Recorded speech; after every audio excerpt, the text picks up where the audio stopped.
A 21-year-old man named Harry decided to take an acting class. He'd always been pretty shy, and so he figured this class might be able to help him get over that. But this class wound up having a much larger impact on Harry's life than he ever could have imagined. Not only did he meet his future wife in this class, but he also realized he loved acting, and he decided after college that that was the thing he was going to pursue. Later that year, he and his girlfriend get married, and then they fly out to Hollywood, California, where Harry auditions for Columbia Pictures' new talent program. And so he's accepted into this program, and right away they start shopping him around for different parts in TV shows and movies, but nobody is interested in Harry. Nobody. Then in 1966, so 2 years after he and his wife had arrived in Hollywood, Harry received what seemed like his first big break. He was offered a speaking role in a movie, although it was a very minor role, so it's a forgettable scene, but it's a real scene in a real movie, and so this was a big deal for Harry. One of the producers that was in charge of this new talent program, who had apparently had a chance already to see this 60-second scene, he calls Harry over and asks him to go up to his office for a second. So the pair go up to his office, they both sit down, and the guy looks at him and says, "Look, I just gotta shoot you straight here. You're not gonna make it in Hollywood. You're not gonna be a movie star."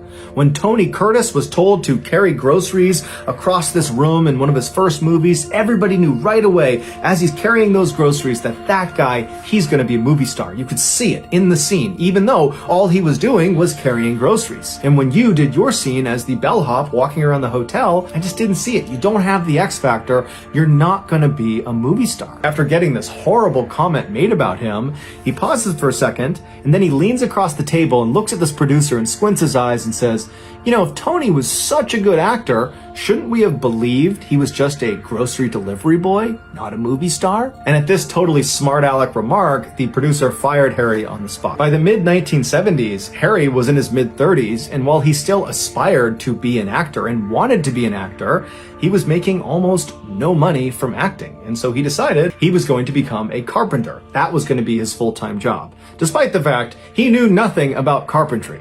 And so he literally, just because he has this interest in carpentry, goes to the library and checks out all these how to be a carpenter books. And over the next couple of weeks, he studies these books and does a couple projects around his own house. And then finally, he just felt confident enough, or he was just desperate enough for money, that he began going around to his network and asking people in Hollywood if they needed some woodworking, if they needed help from a carpenter. And surprisingly, lots of people took him up on his offer. He was regularly seen on the job, literally holding a book, teaching him how to be a carpenter while doing the carpentry with his other hand. In 1976, Harry was a full-fledged carpenter and had been for about a year when one of his very close friends named Fred Roos, who was a casting director and film producer, gave him a call and told him he had a very unique opportunity for him. Now, at this point, Harry was not looking for any more acting roles. He kind of figured that that ship has sailed, even though he wishes he could be an actor. At this point, he had a wife, he had 2 sons, and Fred, who was one of the very few people in Hollywood who fundamentally believed Harry was destined to be a star, told Harry, no, this is different. And so Fred explained there was this really talented and eccentric film director who was trying to cast an upcoming movie. And the way he went about casting for movies was a little bit strange. He would group batches of actors and actresses because that way he could tell if there was chemistry amongst some of the actors and actresses, and he could gauge their individual talent. But one of the groups was missing one male actor. Somebody had dropped out at the last minute and was not going to be there on the day of the audition. And so this director tells Fred, "Okay, thank you. I'd love to have him come down, but stress to him he is not auditioning for any part in this movie. He is just there to facilitate the audition. He's just going to read the lines so the other people in his group can do their audition." So how was this even an opportunity? But Fred told him, "Look, worst case scenario, you meet some pretty powerful people in Hollywood. This director's a big deal, so you'll meet them and maybe they will recognize your talent, or maybe you get some new clients for your carpentry business." So finally, Harry says, "Okay, fine, I'll go do this thing." And so Harry goes to this audition, he's handed the script, and he's reminded repeatedly to not attempt to audition. Don't try to act, just read the lines. And so Harry sits down and he starts reading the lines, and he's trying to do what they told him to do, but the way he was actually feeling and his actual personality began seeping through.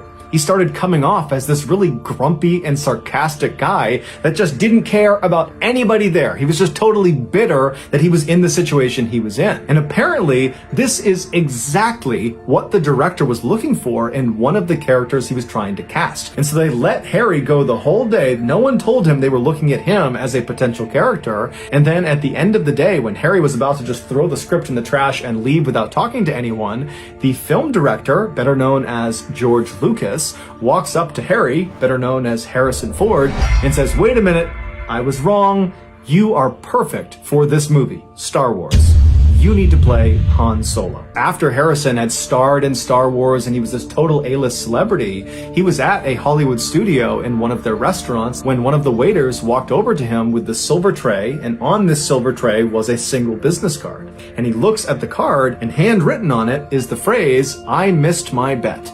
And he flipped the card over, and it was the name of that producer from the new talent program that had called Harry into his office and said, "You're never going to make it in Hollywood and you're fired." And he had apparently sent the waiter over to make amends because he was eating lunch in the same restaurant. And so Harrison would later say in interviews that at the time he got this card, and to this day that he was doing this interview, he said it gave him immense pleasure that when he looked up from this business card and he understood the situation, he knows this guy's in the room somewhere, as he looked around the room, he couldn't recognize the guy because he didn't know what he looked like. He was a nobody.